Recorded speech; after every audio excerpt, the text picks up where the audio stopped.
अज केतरा मुसलमान जिन तर्जमे सां कुरान पढ़ो, केतरा मुसलमान जिनके घर में सही बुखारी ऐं सही मुस्लिम मौजूद है,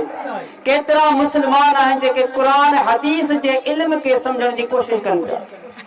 उनजो फहम हासिल करण की कोशिश कन पिया। पर एक गैर मुस्लिम,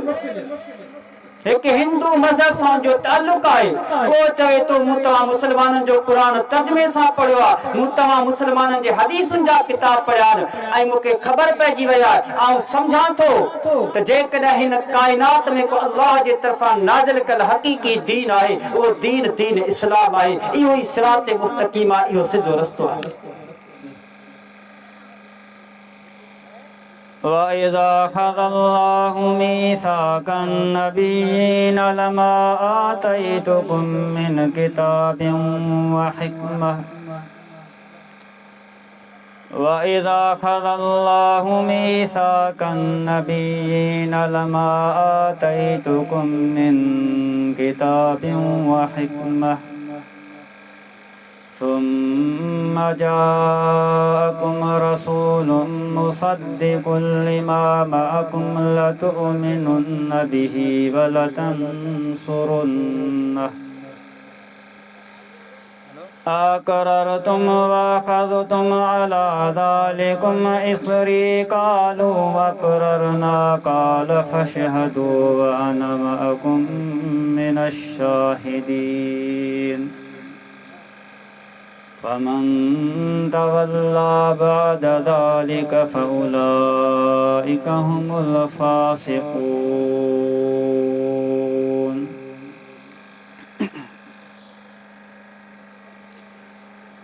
हर किस्म जी हमद ऐं सना किबरियाई बुज़ुर्गी वॾाई अकेले अल्लाह रब्बुल आलमीन खे जुगाए, जेको अकेलो हिन पूरी कायनात जो ख़ालिक मालिक महबूद बरहक आहे, ऐं बेशुमार दुरूद ऐं सलाम इमामुल अंबिया ख़ातमुन नबिय्यीन साक़ी कौसर शफ़ीउल मुज़निबीन इमाम आज़म जनाब मुहम्मदुर रसूलुल्लाह सल्लल्लाहु अलैहि वसल्लम जिनजी ज़ात अतहर ते जन खे रब कायनात कुल कायनात जे लाए रहबर ऐं रहमत करे मोकिलियो। अज़ीज़ दोस्तो, असां तव्हां जे मथां अल्लाह रब्बुल आलमीन जा अणगणिया एहसान ऐं नेमतूं आहिनि।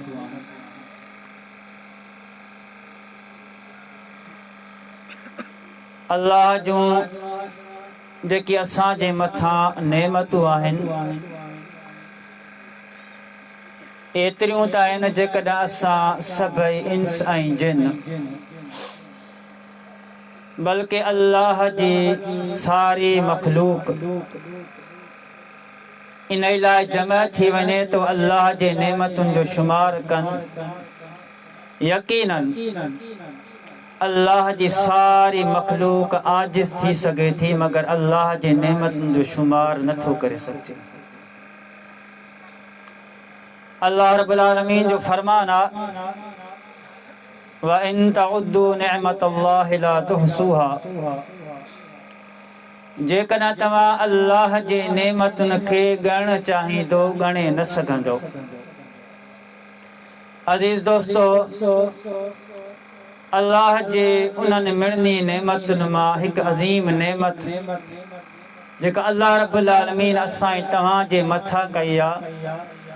अल्लाह जी उहा अज़ीम नेमत इहा आहे जो अल्लाह रब्बुल आलमीन असां खे मुसलमान बनायो आहे। अज़ीज़ दोस्तो, इहा का मामूली ॻाल्हि कोन्हे। असांजो मुसलमान हुजणु इन में असांजो को कमाल कोन्हे, अल्लाह रब्बुल आलमीन जी असां तव्हां जे मथां वॾी महिरबानी आहे।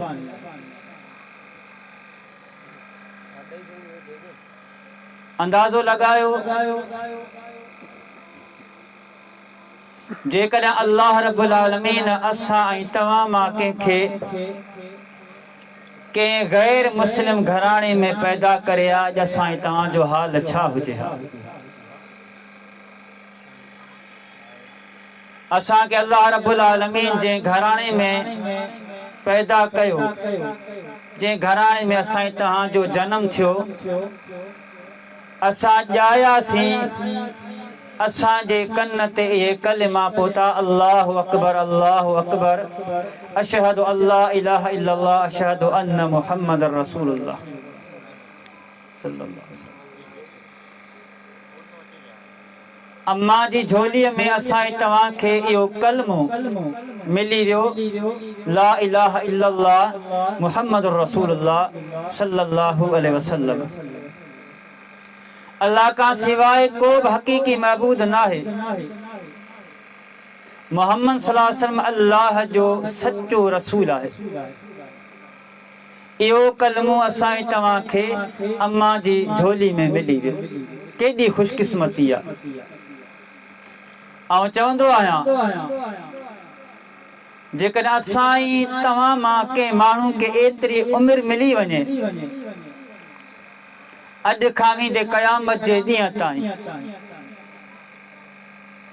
वो सजदे में पियो हुजे ऐं रुगो अल्लाह जो इहो शुक्र पियो अदा करे न अल्लाह तुंहिंजो शुक्र आहे जो तूं मूंखे मुस्लमान पैदा कयो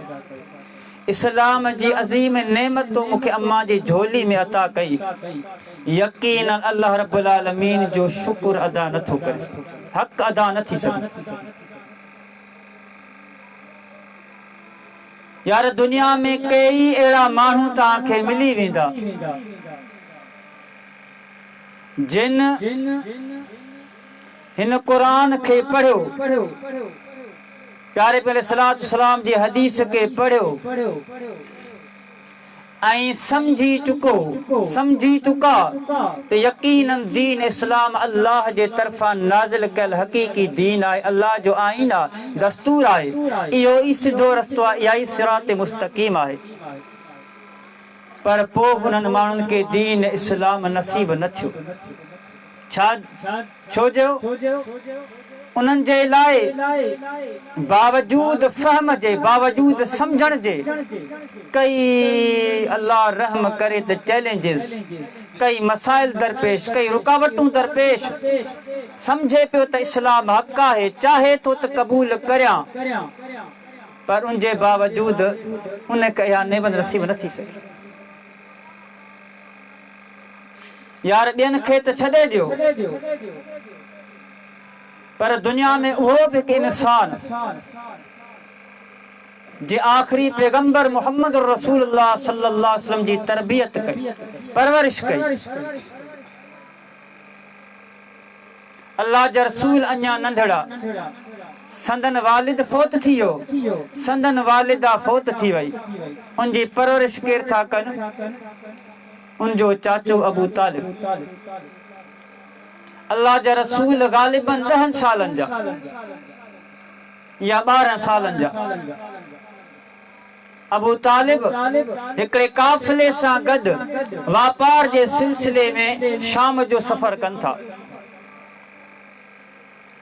ऐं इमाम काइनात मोहम्मद सल्लल्लाहु अलैहि वसल्लम नंढो ॿार 10 सालन जो पाण गॾु वठी वञनि था ऐं इन काफिले में कुरैशन जा सरदार मौजूद आहिनि वॾा वॾा कुरैश मौजूद आहिनि। इहो काफ़िलो रवा दवा जॾहिं हिकु वादी मां गुज़रे थो उन वादी में हिकु ईसाई आलिम जेके राहिब चइजे थो उहो रहे थो उतां काफ़िला अचनि पिया वञनि पिया हिकु रस्तो आहे गुज़रगाह आहे हू केॾांहुं बि तवजो कोन थो करे पर जॾहिं ही काफ़िलो अची गुज़रियो आहे न जंहिं काफ़िले में इमाम कायनात मौजूद आहे सल्लल्लाहु अलैहि वसल्लम जॾहिं इहो काफ़िलो इन ई गुज़रगाह तां गुज़रे थो इन वादीअ खां गुज़र थिए थो इहो पादरी इहो राहिब इहो ईसाई आलिम छा थो करे उन काफ़िले में वञे थो ऐं के माण्हुनि खे तलाश करे थो तलाश कंदे कंदे अची मोहम्मद सल्लल्लाहु अलैहि वसल्लम जे हथ में पंहिंजो हथ ॾिनो। अल्लाह जे रसूल हथ मां वठे थो ऐं कुरैशन खे मुखातिब थिए थो। हाज़ा सय्यिदु रब्बिल हाज़ा सय्यिदुल आलमीन। ही जेको छोकिरो आहे जहाननि जो सरदार आहे। हाज़ा रसूल रब्बिल आलमीन। ही जहाननि जे पालनहार जो रसूल थियण वारो आहे। हाज़ा यबअसुल्लाहु रहमतल लिल आलमीन। हिन छोकिरे खे अल्लाह ताला जहाननि जे लाइ रहमत बणाईंदो। के मामूली अल्फाज कोन हुया, वॾो स्टेटमेंट हुयो अल्लाह जे रसूल जे हवाले सां। ऐं पुछा थो करे हिन जो कफ़ील केरु आहे? कुरैशी चवनि था तो इहा ॻाल्हि कीअं कई आहे? ही जहाननि जो सरदार आहे, ही अल्लाह जो आख़िरी पैगंबर आहे ऐं ही दुनिया वारनि जे लाइ रहमत आहे। तोखे कीअं ख़बर पई? वो ईसाई चवे थो जेको कुझु मुंहिंजे निगाहुनि ॾिठो तव्हां इहो न ॾिठो। मूं ॾिठो हीन अशरफ़्तुम मिनल अक़बा, जॾहिं तव्हां वादीअ तां हेठि लथो पए न, मूं ॾिठो लम यबक हजरुन वला शजरुन इल्ला खर्र साजिदा। मूं वणनि खे ॾिठो,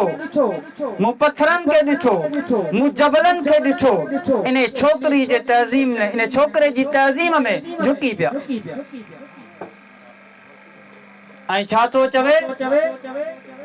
चवे थो त इहे जबल ऐं इहे शजर इहे जेकॾहिं झुकनि था त सिर्फ़ु उन जी तहज़ीम में झुकनि था जेको वक़्त जो पैगंबर हो। साईं अब्दुल रशीद ॾिठल आहे तव्हांजो? हा ठीकु आहे, पोइ साईं खे चयो पंहिंजो कमु करे। न ॾिठो हुजे पोइ भले भला 2-3 मिंट ब्रेक लॻायूं। हा चलो ठीकु आहे, साईं जो हुकुम अचे लॻायूं था।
आवाज इन्हें में से आवाज इन्हीं चाहिए ये पास हो हम देखो। अच्छा अच्छा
अग में करे छॾी ना सेटिंग में।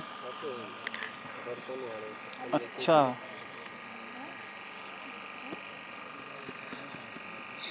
अॻ में राउंड लगाया सेटिंग करे वञा टाइम बची वञा टाइम को देर थी लाई सी है मतलब सी असां सी लगते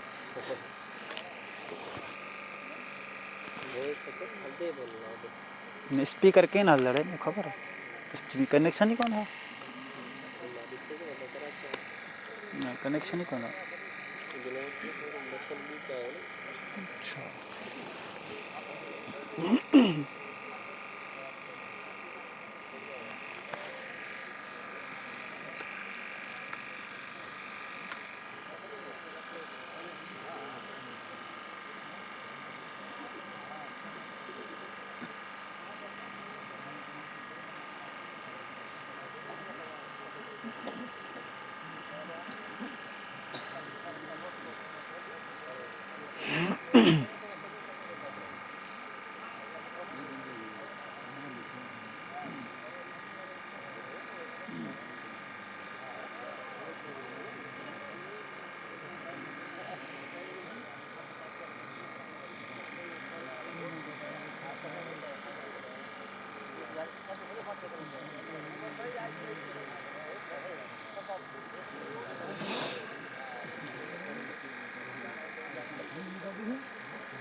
वजन थियो हिट किना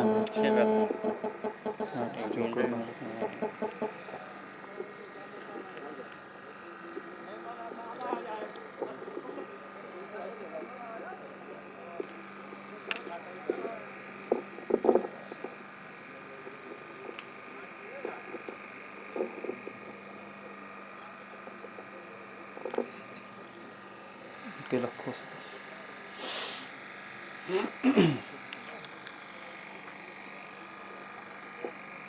अस्सलाम वालेकुम वरहमतुल्लाह। अच्छा पंहिंजी कहिड़ी ॻाल्हि पे हली कंहिंखे यादि आहे?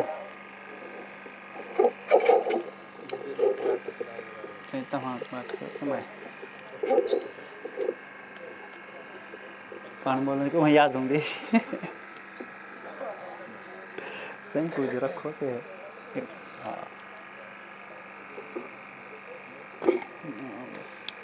ख्याल कजो सॼो मलबो न जाए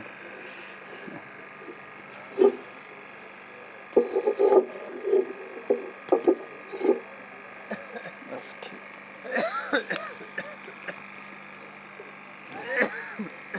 साईं कहिड़ी ॻाल्हि पे हली कंहिंखे यादि आहे? विसरी आई।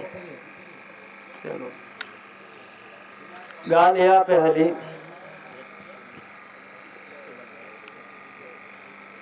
अल्लाह जे रसूल जे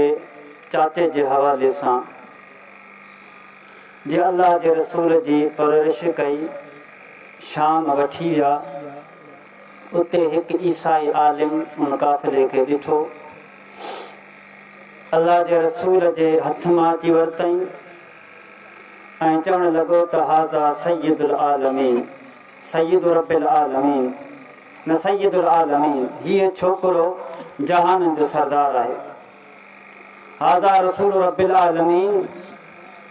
हीअ जहान जे पालणहार जे तरफ़ां रसूल थींदो हाज़ा यबअसुहुल्लाहु रहमतल लिल आलमीन हीअ छोकिरो जहान जे लाइ रहमत बणिबो अल्लाह ताला हिन खे जहान जे लाइ रहमत बणाईंदो। जॾहिं हुन इहा ॻाल्हि कई त जेके कुरैश हुया मके जा उन काफ़िले में पुछण लॻा तोखे इहा कीअं ख़बर पई? चवण लॻो त जॾहिं तव्हां वादीअ में हेठि लथो पए मथां जबल तां मूं पत्थरनि खे ॾिठो मूं वणनि खे ॾिठो त हिन छोकिरे जे अॻियां झुकी पए पिया ऐं इहे जबल ऐं इहे वण सिर्फ़ु उन जी तहज़ीम में झुकनि था जेको वक़्त जो पैगंबर हुजे ऐं पोइ चवणु लॻो तव्हां ॾिसो ॿिन्ही कुलनि जे विचां पुठीअ ते हिन खे मोहर नुबूअत हूंदी चोलो खयो वियो ॾिठो वियो त वाकई मोहर नुबूअत मौजूदु आहे चवे थो हिनजो कफ़ील केरु आहे ॿुधायो वञे थो हिनजो कफ़ील अबू तालिब आहे कसमूं खणी करे चवे थो हिन खे अबू तालिब तूं वापसि वठी वञ अॻिते रूम न वञिजो रूम जा ईसाई हिन खे नुक़सान पहुचाईंदा अबू तालिब उन जे चवण ते वापसि वठी आयो हिफ़ाज़त कयई परवरिश कयई अल्लाह जे रसूल सल्लल्लाहु अलैहि वसल्लम के 40 साल जी उम्र में अल्लाह जे तरफा वही आई पाण नबी जे मनसब ते फाइज थिया, नुबुवत जे मनसब ते फाइज थिया, जेसी ताईं अबू तालिब जिंदा अल्लाह जे रसूल के का तकलीफ कोन पहुती। उलमा मौजूद आहिनि, तव्हां वञी सीरत जा किताब पढ़ो। जेसी ताईं अबू तालिब मौजूद आहिनि एसी ताईं प्यारे पैगंबर इस्लात व सलाम के का भी तकलीफ न पहुती। पर यार आखिरी वक्त ताईं अल्लाह जा रसूल अबू तालिब के चवन पिया या अम्मे कुल्ला इलाहा इल्लल्लाह, ए मुंहिंजा चाचा तूं चओ अल्लाह का सिवाय को भी इबादत जे लायक कोन्हे। पर उन अबू तालिब के इहो कलमो नसीब कोन थियो। यार असां तव्हां जे मथां अल्लाह जी केॾी महिरबानी आहे। असां जी अख खुली हिन दुनिया में अहिड़े घर में जंहिं घर में असां खे अम्मा जी झोली में ही कलमो नसीब थी वियो। यार उन वक्त के तो छो, पर हिन वक्त में तव्हां के कई अहिड़ा माण्हू मिली वेंदा जेके दीन इस्लाम के हक़ समझन था, पर उन जे बावजूद दीन इस्लाम के तस्लीम नथा कर। गालिबन 2007 या 8 जी ॻाल्हि आहे। उन वक्त पाकिस्तान जा हालात तमाम खराब होया। आए ॾींहं को धमाको, कत्लो गारत आम हुई, लाशन जा ढेर लगी वेंदा हुया। ऐं तव्हांखे ख़बर आहे जॾहिं को अहिड़ो वाक़ियो थींदो न, असांजो जेके अख़बारूं आहिनि, असांजो इलेक्ट्रॉनिक मीडिया आहे, असांजी जेका टेलीविज़न या अहिड़े क़िस्म जी जेके ख़बरूं आहिनि, उनमें असांजा जेके अदीब दानिश्वर को चवंदो हो त भाई भिटाई जे फिक्र में दहशतगर्दी जो ख़ात्मो आहे, भिटाई जे फिक्र में अमन आहे। ऐं को चवंदो हो, बल्कि अॼु बि चवनि था त जीअं सैयद जे फिक्र में सिंध जो जियापो अमन आहे। ऐं को चवे तो त दुनिया में सूफी इज़म खे आणियो, दुनिया में हर तरफ़ अमन मोहब्बत रवादारी इन जी फिज़ा कायम थी वेंदी, दहशतगर्दी ख़त्म, फसाद ख़त्म, ज़ुल्म ख़त्म। तो उन ॾींहुं अख़बार हुई, उन अख़बार में अहिड़े क़िस्म जूं ॻाल्हियूं मौजूद हुयूं। एक गैर मुस्लिम जे जी उम्र गालिबन 64-65 साल हुई। मुझे क्लिनिक ते ईंदो, अची वेहंदो, अख़बार पढ़ंदो। हिकिड़े अख़बार के पढ़ंदे, अख़बार के पढ़ी ऐं फोल्ड करे ऐं रखियईं, वेड़े रखियईं। ऐं मूंखे चवण लॻो, डॉक्टर साहब अख़बार में बकवास आहे। जो छा बकवास आहे?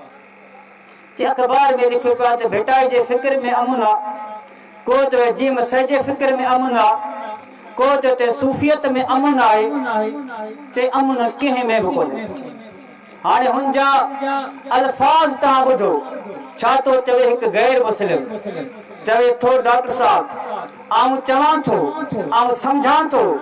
जेकॾहिं दुनिया वारा कोई हिंदू हुजनि, चाहे मुसलमान हुजनि, चाहे यहूदी हुजनि, चाहे ईसाई हुजनि, चाहे मजूसी हुजनि, कहिड़े मज़हब वारा हुजनि, जेकॾहिं चाहिनि था दुनिया मां दहशतगर्दी ख़त्म थिए, दुनिया मां ज़ुल्म ऐं गारत ख़त्म थिए, दुनिया मां कत्लो गारत ख़त्म थी वञे, दुनिया मां जिव ख़त्म थी वञे, दुनिया में अदल इंसाफ़ कायम थिए, दुनिया में अमन मोहब्बत ऐं रवादारी जी फिज़ा कायम थिए, सभिनी के खपे त इस्लाम जे हुदूद के नाफ़िज़ कनि। कंहिंखे नाफ़िज़ कनि? इस्लाम जी हुदूद खे। चोर जो हथ कटियो वञे, शराबीअ खे कोड़ा हया वञनि, जेकॾहिं ज़ानी शादीशुदा आहे उनखे पत्थर चुटे चुटे मारियो वञे, जेकॾहिं को कंहिंखे क़त्ल करे थो क़िसास में उनखे ईअं क़त्ल कयो वञे जीअं क़त्ल कयो अथसि। इस्लाम खे नाफ़िज़ कयो। मूंखे ॻाल्हि ॾाढी सम्झो त अजीब लॻी। मुंहिंजो तव्हां त गैर मुस्लिम आहियो, तव्हां इहा ॻाल्हि कीअं था कयो? चवे तो साईं मूं क़ुरान करीम खे तर्जुमे सां पढ़ियो आहे। इहो केरु पियो चवे? हिकु गैर मुस्लिम। मूं तव्हांजा हदीसुनि जा किताब पढ़िया आहिनि, मूं सही बुखारी पढ़ी आहे, मूं सही मुस्लिम जो मुतालो कयो आहे। हिकिड़ो सुवाल कंदुसि मुस्लमाननि खां, असां खां, तव्हां खां अज केतरा मुसलमान जिन तर्जमे सां कुरान पढ़ो, केतरा मुसलमान जिन जे घर में सही बुखारी ऐं सही मुस्लिम मौजूद है, केतरा मुसलमान हैं जेके कुरान हदीस जे इल्म के समझण की कोशिश कन पिया, उनजो फहम हासिल करण की कोशिश कन पिया। पर एक गैर मुस्लिम, एक हिंदू मजहब सां जो ताल्लुक है, वो चवे तो मूं तव्हां मुसलमाननि जो कुरान तर्जुमे सां पढ़ियो आहे, मूं तव्हां मुसलमाननि जे हदीसुनि जा किताब पढ़िया आहिनि ऐं मूंखे ख़बर पइजी वई आहे, ऐं सम्झां थो त जेकॾहिं हिन काइनात में को अल्लाह जे तरफ़ां नाज़िल कल हक़ीक़ी दीन आहे, उहो दीन इस्लाम आहे। इहो ई सिरात मुस्तक़ीम आहे, इहो सिधो रस्तो आहे। मूं हुन खां पुछा कि मुंहिंजो पुटु तव्हां इस्लाम क़बूल नथा करियो, चवे तो गवाही थो ॾियां अल्लाह का सिवाय को महबूद कोन्हे, मोहम्मद सल्लल्लाहु अल्लाह जो सचो रसूल आहे, दीन इस्लाम हक़ आहे, पर आऊं इन्हे करे इस्लाम क़बूल नथो करियां जो आऊं पंहिंजो कुटुंब कबीलो नथो छॾे सघां, पंहिंजो खानदान नथो छॾे सघां, मुंहिंजूं न्याणियूं उन्हनि जे घरनि में आहिनि, आऊं उहे नथो छॾे सघां। वरना आऊं सम्झां थो त वाकई जेकर अल्लाह जे तरफ़ां को हक़ीक़ी दीन आहे, को सचो दीन आहे, उहो दीन इस्लाम आहे। यार अंदाज़ो लगाए 65 साल जी उम्र है, एक गैर मुस्लिम जे कुरान करीम के तर्जुमे सां पढ़ियो, जे कुतुब अहादीस मुताला कया, जेको समझे पियो त दीन इस्लाम अल्लाह जे तरफ़ां हक़ मज़हब आहे ऐं चाहे बि थो त इस्लाम क़बूल करिया, मगर दुनिया जूं कई रुकावटूं, कई आज़माइशूं, कई मामलात, अजीज दोस्तों, उन्हें करे वो माण्हू इस्लाम क़बूल करण लाइ तैयार कोन्हे। इहो कलमो तोखे ऐं मूंखे अम्मा जी झोली में वियो, इहो कलमो को मामूली कलमो कोन्हे। ला इलाहा इल्लल्लाह मुहम्मद रसूलुल्लाह, अल्लाह का सिवाय को इबादत जे लाइक़ कोन्हे, मोहम्मद सल्लल्लाहु अलैहि वसल्लम अल्लाह जो सच्चो रसूल आहे। पर अॼु बदकिस्मतीअ जो आलम त ही आहे, असां मुसलमाननि ने कलमे जो यार कदर न कयो, शायद बेकदरी असां इन्हे करे कई आहे। इहो कलमो असांखे बग़ैर कंहिं क़ीमत चुकाइण जे अम्मा जी झोली में मिलियो आहे। कलमे जो कदर असाब सगोरनि खां पुछो, जिन्हनि कलमे जे लाइ पंहिंजो तन मन धन लुटाए छॾियो, हर क़िस्म जी कुर्बानियूं ॾिनियूं, ऐं केतिरा मसाइब आज़ाब ऐं केतिरा दुख बर्दाश्त कया आहिनि कलमे जे लाइ। उन्हनि खां कदर पुछो कलमे जो। असांखे अल्लाह रहम करे, कई मुसलमान जिनके इन्हे कलमे जी ख़बर ही कोन्हे। अॼु ॾिसो त मुसलमाननि में जमातूं केतिरियूं आहिनि, मुसलमाननि में गिरोह केतिरा आहिनि, मुसलमाननि में जमातूं केतिरियूं आहिनि। मुसलमान जुदा जुदा रस्तनि ते छो पिया हलनि? इन जी बुनियादी वजह जो मुसलमान ला इलाहा इल्लल्लाह मुहम्मद रसूलुल्लाह के समझे कोन्हे। भई असांजो अल्लाह हिकिड़ो, असां सभई उम्मती मुहम्मद रसूलुल्लाह सल्लल्लाहु अलैहि वसल्लम जा, असां सभिनी मुसलमाननि जो किताब हिकिड़ो, रस्ता जुदा जुदा छो? इहो हर मुसलमान पंहिंजे पाण खां सवाल करे। कलमो असांजो साॻियो, कुरान बि साॻियो, असांजो मुक़्तदा पैगंबर रहबर मुहम्मद रसूलुल्लाह सल्लल्लाहु अलैहि वसल्लम बि हिकिड़ो ई। या रस्ता जुदा छो, सोचूं जुदा छो, नज़रिया जुदा छो, अकीदा जुदा छो, जमातूं जुदा छो, फिरका जुदा छो? इन्हें जो जवाब इहो ही आहे जो मुसलमाननि जी मेजोरिटी, मुसलमाननि जी अक्सरियत इन कलमे खे समझो ई न। कलमो छा आहे? अल्लाह का सिवाय को इबादत जे लाइक़ कोन्हे। मां इबादत थींदी कंहिंजी? हिकिड़े अल्लाह जी थी। अल्लाह का सिवाय कंहिंजी इबादत न आहे। हर वो अमल जेको इबादत आहे वो कंहिंजे लाइ आहे? अल्लाह रब्बुल आलमीन जे लाइ।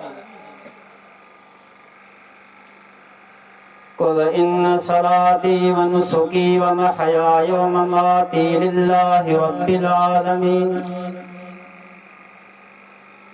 चओ त मुंहिंजी निमाज़, मुंहिंजी कुर्बानी, मुंहिंजो जीअण, मुंहिंजो मरण उन अल्लाह जे लाइ जेको जहान जो पालनहार। माना हिकिड़े मुसलमान जी ज़िंदगी जो मक़सद अल्लाह रब्बुल आलमीन जी इबादत। हर वो अमल जो इबादत है वो कंहिंजे लाइ अल्लाह जे लाइ। नमाज कॾहिं ॿिए जे लाइ पढ़िया के मुसलमान, रोज़ो कंहिं ॿिए लाइ रखे थो,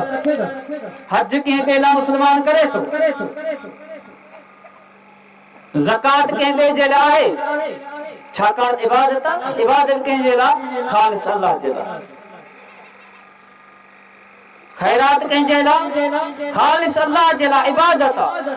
नज़र और न्याज कंहिंजे लाइ या इबादत आहे, ख़ालिस अल्लाह जे लाइ। सदको कंहिंजे लाइ इबादत आहे, ख़ालिस अल्लाह जे लाइ। ऐं दुआ इबादत आहे, ख़ालिस अल्लाह जे लाइ। माना इबादत कंहिंजे लाइ अल्लाह रब्बुल आलमीन जे लाइ। इबादत कियां कजे, कलमे जो अॻियों हिस्सो मुहम्मद रसूलुल्लाह, मोहम्मद सल्लल्लाहु अलैहि वसल्लम अल्लाह जा सच्चा रसूल आहिनि। माना इबादत ईअं कबी जे मोहम्मद सल्लल्लाहु अलैहि वसल्लम ॿुधाई आहे, पंहिंजी मर्ज़ी ते न, पंहिंजी सोच ते न। हकीकत में इबादत आहे उहा जेका अल्लाह जे ॾसल तरीक़े मुताबिक़ हुजे। अल्लाह कीअं तरीक़ो ॾसियो, अल्लाह ताला अंबिया मोकिलिया, रसूल मोकिलिया, हर क़ौम जे अंदर त वञी अल्लाह जो पैगाम उन क़ौम खे पहुचाए। नबी जी माना छा आहे, ख़बर ॾींदड़, ईअं से। रसूल जी माना छा आहे, अल्लाह जे तरफ़ां मोकिलियल, अल्लाह जो कासिद। अल्लाह जो कासिद अल्लाह जो ख़बरूं पंहिंजी उम्मत खे ॿुधाए थो। ऐं जेतिरा पैगंबर आया सभिनी पैगंबरनि जी दावत कहिड़ी हुई त इबादत अल्लाह जी करियो ऐं ईअं करियो जीअं असां ॿुधायूं। वरना यार अल्लाह खे राज़ी करण जे लाइ माण्हू त अलाए छा छा पिया कनि। मिसाल पंहिंजे हिन पाकिस्तान मुल्क में ईसाई बि रहनि था, हिंदू बि रहनि था। वञो तव्हां उन्हनि जे मंदर में, वञो तव्हां ईसाईनि जी कलीसा में, उनखां पुछा करियो कि हिंदू खां पुछा कंदो तूं हिन मूर्ति जे अॻियां, बुत जे अॻियां हथ ॿधो बीठो ई छा आहे? छा तुंहिंजी ही मूर्ति ख़ालिक आहे? ही बुत तुंहिंजो मालिक आहे, तुंहिंजो राज़िक आहे? छा ज़मीन आसमान जो पैदा करण वारो आहे? यकीन उनजो जवाब हूंदो न, मुंहिंजो ख़ालिक, मुंहिंजो मालिक, मुंहिंजो राज़िक ऐं ज़मीन आसमान जो जेको साने आहे उहो सिर्फ़ अल्लाह रब्बुल आलमीन आहे। ही अल्लाह रब्बुल आलमीन वटि असांजा सिफ़ारिशी आहिनि, वेझो कंदड़ आहिनि। ही त असां अल्लाह खे राज़ी पिया करियूं। ईसाई में वञो, कलीसा में वञो के ईसाई वटि, उहो जेके तरीक़े सां इबादत करे पियो, पंहिंजे ज़म जे मुताबिक़, पंहिंजे ख़्याल जे मुताबिक़ अल्लाह खे राज़ी पियो करे। के आतिश कदे में वञो, मजूसी बाह के फेरा पियो ॾे, उनखां पुछा कंदो ही छा पियो करी? हू चवंदोसीं अल्लाह खे राज़ी पियो करे। जन्नत जो कॉन्सेप्ट उन्हनि वटि पाए। हिंदू बि जन्नत में वञण जा ख्वाहिशमंद, सनन अक़ीदे में जहन्नम में जन्नत आहे, ईसाईन जे अक़ीदे में जहन्नम में जन्नत आहे, यहूदन जे अक़ीदे में जहन्नम में जन्नत आहे। ऐं जेको हू कुझु कनि पिया, हू सम्झनि पिया शायदि असां जन्नत में वेंदासीं। छा था सम्झो उन्हनि जी का अदा अल्लाह जे दर क़बूल आहे? कॾहिं कॾहिं अल्लाह ताला पैगंबर इन लाइ मोकिलिया त माण्हुनि खे अल्लाह रब्बुल आलमीन कीअं राज़ी थींदो, कीअं अल्लाह जो प्यार मिलंदो, कीअं अल्लाह जी मोहब्बत मिलंदी, उहो तरीक़ो ॿुधाइनि। उहो तरीक़ो छा आहे? उहा अल्लाह जी इबादत आहे। छा हिलाल आहे, छा हराम, छा नाजाइज़, छा जाइज़, ॿुधाइनि। इन्ना अरसलना नूहन इला कौमिही अन अंज़िर कौमक मिन क़ब्ल अन यातियहुम अज़ाबुन अलीम काल या कौम इन्नी लकुम नज़ीरुम मुबीन अन इब्दुल्लाह वत्तक़ूहु वअतीऊन। नूह अलैहिस्सलातु वस्सलाम पंहिंजी कौम खे कहिड़ी दावत ॾे? ए मुंहिंजी कौम, तव्हां हिकिड़े अल्लाह जी इबादत करियो, उन ई खां ॾिजो। वातीऊन, पर इबादत ईअं करियो जीअं आऊं चवां, मुंहिंजी ताबेदारी करियो, मुंहिंजी इताअत करियो। ऐं ॿी जगह ते अल्लाह रब्बुल आलमीन फरमायो वमा अरसलना मिन रसूलिन इल्ला लियुताअ बिइज़्निल्लाह। असां जेतिरा बि रसूल मोकिलिया सिर्फ़ इन्ही जे लाइ मोकिलिया त अल्लाह जे इज़्न सां, अल्लाह जे हुकुम सां उन्हनि जी इताअत कई, उन्हनि जी ताबेदारी कई वञे। माना अल्लाह ताला रसूल मोकिलिया इन जे लाइ तो अल्लाह जो पैगाम खणी अचनि ऐं उन पैगाम खे लबैक कजे ऐं इहो सिलसिलो हलंदो रहियो मोहम्मद रसूलुल्लाह सल्लल्लाहु अलैहि वसल्लम जी नुबुवत ते ख़त्म थी पा ख़ातमुन नबिय्यीन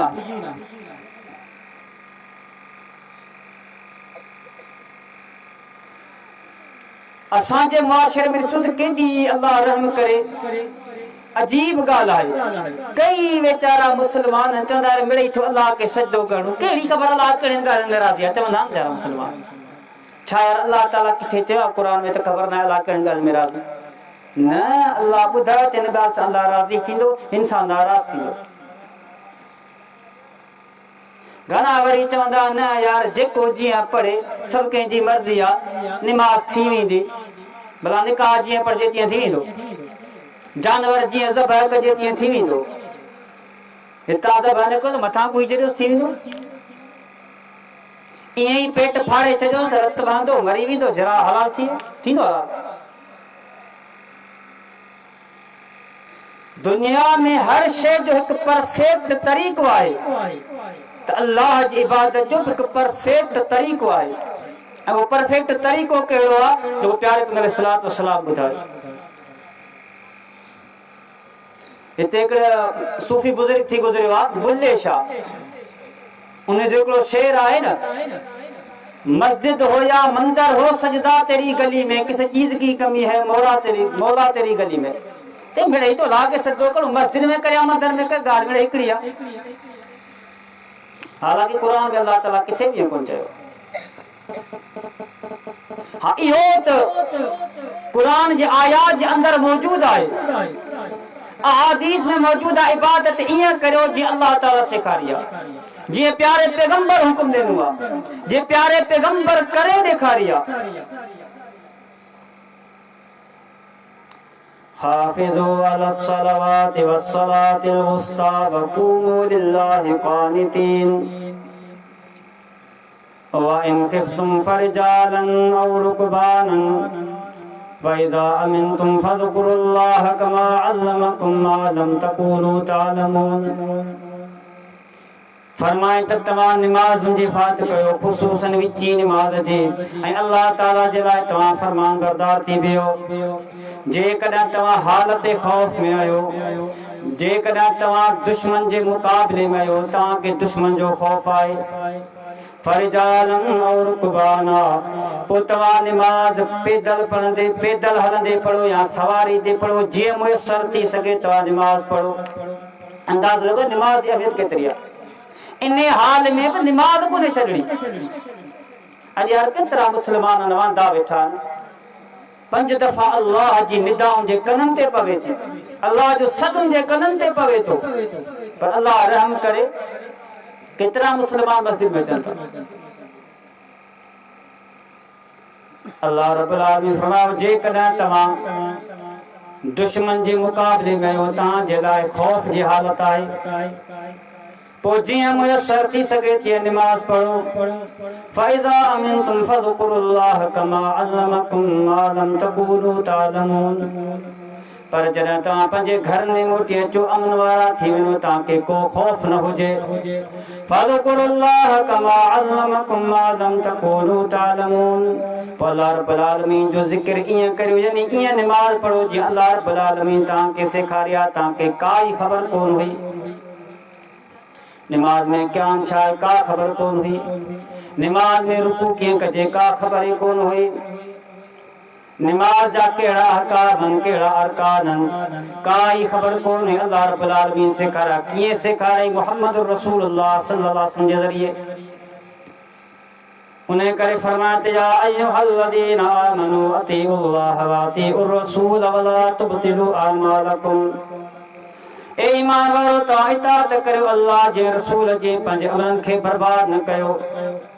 माना जंहिं माण्हू पर अल्लाह जी इताअत खां या रसूल जी इताअत खां ॿाहिरि निकिरी करे इबादत कई पो ज़मीन जी विख विख ते सजदो दे जेकॾहिं जबल उहद बराबर अल्लाह जे राह में सोन ख़र्च करे छॾे ही पंहिंजी जान अल्लाह जी राह में निछावर करे छॾे पंहिंजे रत जो फुड़ो फुड़ो वहाए छॾे पर याद रखी छॾियो अल्लाह रब्बुल आलमीन वटि अहिड़े अमल जी का इज़त कोन्हे का औकात ई कोन्हे ये सब जा सब अमल बर्बाद थी वेंदा तव्हांजो निमाज़ हुजनि तव्हांजा रोज़ा हुजनि तव्हांजो ज़कात हुजनि तव्हांजा हज हुजनि तव्हांजो जिहाद हुजे तव्हांजा सदका हुजनि तव्हांजा नेकी जा कम हुजनि पर जेकॾहिं प्यारे पैगंबर सलात सलाम जी इताअत कोन्हे सब जा सब अमाल बर्बाद थी वेंदा अॼु ॾिसो त मुस्लमान वीचारा केॾा सादा अॼु असां वटि छा आहे असां कॾहिं इन ॻाल्हि जी कोशिश ई कोन कई आहे कई वीचारा मुस्लमान अल्लाह रहम करे असां दावत तबलीग जे मैदान में निकरूं था दोस्तनि सां मिलूं था मुस्लमाननि सां मिलूं था जेकॾहिं का कहाणी ॿुधाए छॾनि जंहिंजी को खुर पेर कोन्हे का सनद कोन्हे या कंहिं किथां आई कहिड़े किताब में आहे इन खे रिवायत करण वारो केरु आहे का ख़बर ई कोन्हे महज़ अल्लाह रहम करे का कहाणी हुजे मुस्लमान सुभान अल्लाह पिया चवनि वीचारा झूमनि वेठा ऐं जेकॾहिं का क़ुर जी आयत ॿुधा का हदीस ॿुधा न चवंदा अरे हा त असांजे वॾनि बि कोन ॿुधी आहे ऐं प्यारे पैगंबर सलात सलाम जो फरमान पाए पाण फरमायो त बाद अदीन गरीब व सयऊद गरीबा ते जॾहिं ही दीन शुरू थियो न अजनबी हो माना माण्हू सुञाणींदे ई कोन यार इहा ॻाल्हि किथां आई आहे यार इहो तरीक़ो किथां आयो आहे ऐं पाण फरमायो त अन क़रीब दीन ते उहो साॻियो वक़्तु मोटी ईंदो जो माण्हुनि खे दीन अजनबी लॻंदो अॼु यार तौहीद माण्हुनि खे अजनबी लॻे थी सुन्नत माण्हुनि खे अजनबी लॻे थी प्यारे पैगंबर जो तरीक़ो जेको दीन हक़ीक़ी आहे उहो माण्हुनि खे अजनबी लॻे थो ऐं अल्लाह रहम करे अलाए किथां जूं ख़ुराफ़ात किथां जूं ॻाल्हियूं किथां जूं कहाणियूं किथां जा रस्म रवाज माण्हुनि खे दीन सम्झो वेठा पर हालत यार इन खां वधीक ख़राब आहे आम माण्हुनि खे छॾे ॾियो पर पढ़िया लिखिया माण्हू अल्लाह रहम करे महज़ पंहिंजी जेका रवाजी शइ आहे उनखे साबित करण जे लाइ जिन दीन इस्लाम में को ताल्लुक कोन्हे दीन इस्लाम सां को ताल्लुक कोन्हे उनखे साबित करण जे लाइ अल्लाह जे हिन क़ुर तां माण्हू कोन था वणनि हिकिड़े ॾींहुं मूं छा कयो साईं मोबाइल में हिकिड़े मौलवी जी तक़रीर में ॿुधुमि मौलवी साहब पंहिंजी तकरीर में चवे कि तो लोग ईद मिलाद नहीं मनाते असां मुस्लमान को जा है न हिकिड़ी नई ईद निकिती आहे इस्लाम में तो कोन्हे असां नई चवंदासीं ईद मिलाद 12 रबीउल अव्वल ते कनि था हालांकि इस्लाम में ॿई ईदूं आहिनि प्यारे पैगंबर लिकुल क़ौम ईदुन वलना ईदान हर क़ौम जी हिकिड़ी ईद आहे पर असांजूं ॿई ईदूं आहिनि ईद उल फित्र व ईद उल अज़हा हिकिड़ी ईद उल फित्र बि ईद उल अज़हा ॿई हींअर 3 ईदूं 27 रजब ईद थी वरी अल्लाह रहम करे 15 शबान ते माण्हू ईद कंदा वरी हिकिड़ी नई ईद आहे जश्न मौलूद काबा पर अजीब ख़बर न आहे इन्हनि ईदुनि जो इस्लाम में त किथे ज़िक्र कोन थो मिले तो मूं अर्ज़ इहो पियो कयो हिकिड़ो मौलवी तकरीर पियो करे वो चवे तो लोग ईद मिलाद नहीं मनाते कुरान में मौजूद है कि ईद मिलाद अल्लाह ने भी मनाई है माना अल्लाह ताला ईद मिलाद कई आहे प्यारे पैगंबर जो मिलाद जो जेको ॾियारो अल्लाह ताला मल्हायो आहे ऐं उहो छा कुरान में आहे आउं तर्जुमे पइजियसि मूं चयो यार मूंखे त 20 साल थी विया आहिनि क़ुरान पढ़ंदे पढ़ाईंदे क़ुरान करीम में हिकिड़ी बि आयत कोन्हे मौलवी साहब खे किथां अची आयत आयत कहिड़ी हुजे सूरह आल इमरान जी आयत नंबर 81 मशहूर आहे ऐं चवां थो प्यारे पैगंबर सलात सलाम जे शान में इहा हिकिड़ी आयत काफ़ी आहे ऐं सम्झण वारे जे लाइ इहा हिकु आयत काफ़ी आहे जेको दीन खे सम्झणु चाहिनि इहा आयत बि वॾो इन में सम्झो हिकु नसीहत मौजूदु आहे वॾो वाज़ मौजूदु आहे وَإِذَا أَخَذَ اللَّهُ مِيثَاقَ النَّبِيِّينَ لَمَا آتَيْتُكُم مِّن كِتَابٍ وَحِكْمَةٍ ثم جاءكم رسول مصدق لما معكم لتؤمنن به ولتنصرنه أقررتم وأخذتم على ذلكم إصري قالوا أقررنا قال فاشهدوا وأنا معكم من الشاهدين فمن تولى بعد ذلك فأولئك هم الفاسقون ऐं जॾहिं अल्लाह रब्बुल आलमीन सभिनी नबियनि खां पको वाइदो वरितो लमा आतैतुकुम मिन किताबिन व हिकमा ए अंबिया जी जमात जॾहिं आऊं तव्हांखे किताब ऐं हिकमत ॾियां यानी तव्हांखे दुनिया जे अंदरि नबी करे मोकिलियां तव्हांखे ताज नबूवत पारायां ثم جاءكم رسول مصدق لما معكم لتؤمنن به ولتنصرنه ऐं तव्हांजे हूंदे उहो रसूल तव्हां वटि अची वञे जेको तव्हांजे किताबनि जी तव्हांजी आंदल शिरत जी तव्हांजे सहीफ़नि जी तस्दीक़ करे लतुमिनुन बिही वलतंसुरुन्नह तव्हांखे उन्ही नबी ते ईमान आणो आहे तव्हांखे उन्ही नबी जी नुसरत करणी आहे मदद करणी आहे ताईद करणी आहे अक़ररतुम वअख़ज़तुम अला ज़ालिकुम इसरी छा भला तव्हां इन ई ॻाल्हि जो इक़रार करियो था मुंहिंजे इन वाइदे खे वठो था क़ालू अक़ररना सभ जा सभ नबी चवनि था असां इक़रार था कयूं ए रब्बुल आलमीन जेकॾहिं असांजे हूंदे तुंहिंजो पैगंबर अची वियो असां उन्ही ते ईमान आणींदासीं यानी उन्ही जी ताबेदारी कंदासीं उन्ही जी ताईद कंदासीं उन्ही जी हिमायत कंदासीं قال فاشهدوا وانا معكم من الشاهدين अल्लाह रब्बुल आलमीन फरमायो तव्हां बि गवाह रहो मां अल्लाह बि तव्हांजे मथां गवाहियां फमन तवल्ला बअद ज़ालिक फउलाइक हुमुल फासिकून पोइ जेको बि तव्हां मां इन वाइदे तां फिरी वियो फउलाइक हुमुल फासिकून उहो बेदीन थी वेंदो इहा आयत ऐं इहो जेको मूं तर्जुमो कयो आहे न इहे बि चैलेंज आहे उलमा मौजूद आहिनि कंहिं फ़िरके वटि खणी वञो मूंखे ॿुधायो इन में को आहे मीलाद जो ज़िक्र हिते सभई मुस्लमान वेठा जेसि ताईं मुंहिंजो आवाज़ पहुचे पियो इन में को मीलाद जो या ज़िक्र आहे हालांकि इन में उहा दावत मौजूद आहे जेका दावत असां था ॾियूं हाफिज़ अब्दुल रशीद हफ़िज़हुल्लाह जेको चाहो ॾींहं राति माण्हुनि सां मिले पियो महिनत करे पियो यार इहा ई दावत ॾे पियो दुनिया वारो मुहम्मद रसूलुल्लाह सल्लल्लाहु अलैहि वसल्लम खां कोई मथां कोन्हे आहे को मथां यार उहो पैगंबर जेकॾहिं के नबी जे दौर में अची वञे हा नूह अलैहिस्सलाम जे दौर में अचे हा इब्राहिम अलैहिस्सलाम जे दौर में अचे हा मूसा अलैहिस्सलाम जे दौर में अचे हा हारून इलियास जे दौर में अचे हा सुलेमान ऐं दाऊद जे दौर में अचा कंहिं बि नबी जे दौर में अचा उन नबी जो सिक्को कोन हलिया उन नबी जी फतवा कोन हलिया उन नबीअ जो कौल कोन हलिया जेकॾहिं सिक्को हलिया कौल हलिया फतवा हलिया शरीयत हलिया कंहिंजी मुहम्मद रसूलुल्लाह सल्लल्लाहु अलैहि वसल्लम यार मूंखे ॿुधायो त पोइ उन जी हदीस खां पोइ को पीर हली सघे थो को मुर्शिद हली सके तो को इमाम हली सके तो को ॿियो मुक्तदा हली सके तो को मुजतहिद मुहद्दिस को अल्लामा हली सके तो मुजाहिदान सभिनी जो इज्जत पंहिंजी जगह ते एहतराम पंहिंजी जगह ते पर प्यारे पैगंबर जे हदीस जगह जेकॾहिं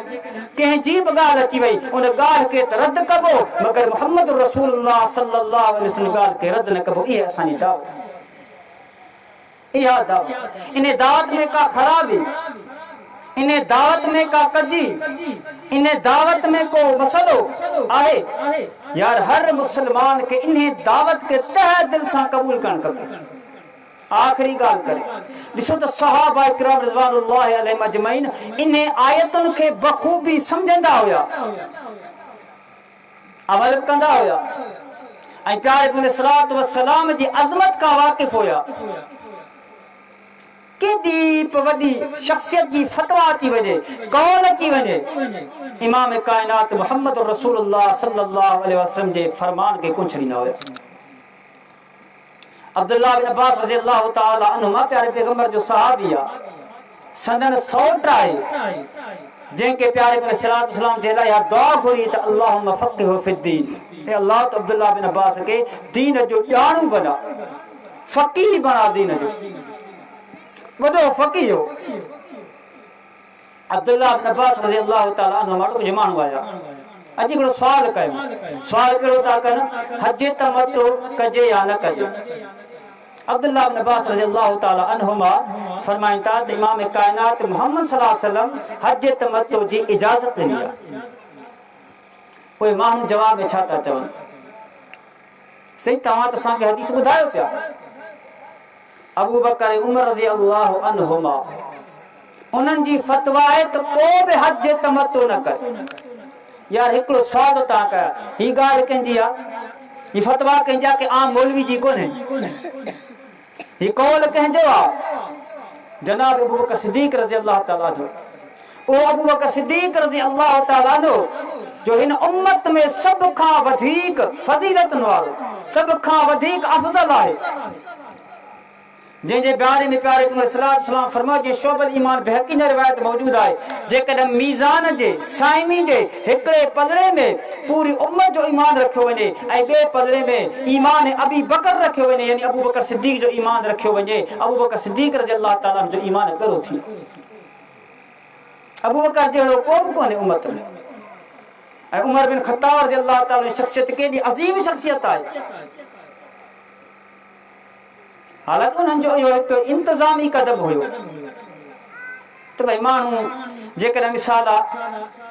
हज उमरो गॾे करे हलिया वञनि था पोइ सॼो साल बैतुल्लाह जो जेके रौनकूं आहिनि उहे माना हूंदियूं ई कोन मां हज करे वेंदा वरी उमरे लाइ ईंदा त बैतुल्लाह में रौनकूं हूंदियूं इहो हिननि जो इंतज़ामी क़दम हुयो त माण्हू चवण लॻा से अबू बकर उमर रज़ियल्लाहु अन्हुमा मना था कनि अब्दुल्लाह बिन अब्बास रज़ियल्लाहु ताला अन्हुमा जी ज़ात तां सदके छा था चवनि यूशिक अन तुनज़ल अलैकुम हिजारतुम मिनस समा क़रीब आहे जो तव्हांजे मथां आसमान मां पत्थर वरसाया वञे आसमान मां तव्हांजे मथां पत्थरनि जी बारिश पवे अक़ूल क़ाल रसूलुल्लाह सल्लल्लाहु अलैहि वसल्लम व तक़ूलून क़ाल अबू बकर व उमर रज़ियल्लाहु अन्हु उमर रज़ियल्लाहु अन्हुमा चई तव्हांजे मथां किथे आसमान मां पत्थर बतौर अज़ाब न नाज़िल थियनि पत्थरनि जी बारिश न पवे आऊं चवां थो त अल्लाह जे रसूल ईअं चयो ऐं तव्हां उनजे मुक़ाबले में चओ था त अबू बकर ऐं उमर रज़ियल्लाहु अन्हुमा ईअं चयो त इन कौल जे करे इन ॻाल्हि जे करे इन सोच जे करे इन नज़रिये जे करे तव्हांजी इन हरकत जे करे किथे अल्लाह ताला आसमान मां तव्हांजे मथां अज़ाब जे तौर ते पत्थरनि जी बारिश न वसे अॼु यार केॾो ज़ुल्म आहे दुनिया में दुनिया फसाद सां भरी पई आहे छाजे करे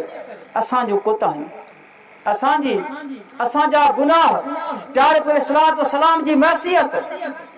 प्यारे पैगंबर सल्लल्लाहु अलैहि वसल्लम जी नाफरमानी अल्लाह जी नाफरमानी अल्लाह रब्बुल आलमीन असां तव्हांखे हिन दीन इस्लाम के समझण जी तौफ़ीक़ अता फरमाए ही जो कलमो असांखे बग़ैर कंहिं क़ीमत चुकाइण जे अम्मा जी झोली में मिलियो आहे अमर जी झोली में मिलियो आहे माउ जी झोली में मिलियो आहे न ऐं मुस्लमान असांखे खपे त असां हिन कलमे जो क़दुरु कयूं हिकिड़ी अल्लाह जी इबादत थींदी इबादत कीअं थींदी जीअं अल्लाह जे रसूल ॿुधाई आहे इन खां अलावा का बि इबादत अल्लाह जे दर क़बूल कोन पवंदी अल्लाह रब्बुल आलमीन खां इल्तिजा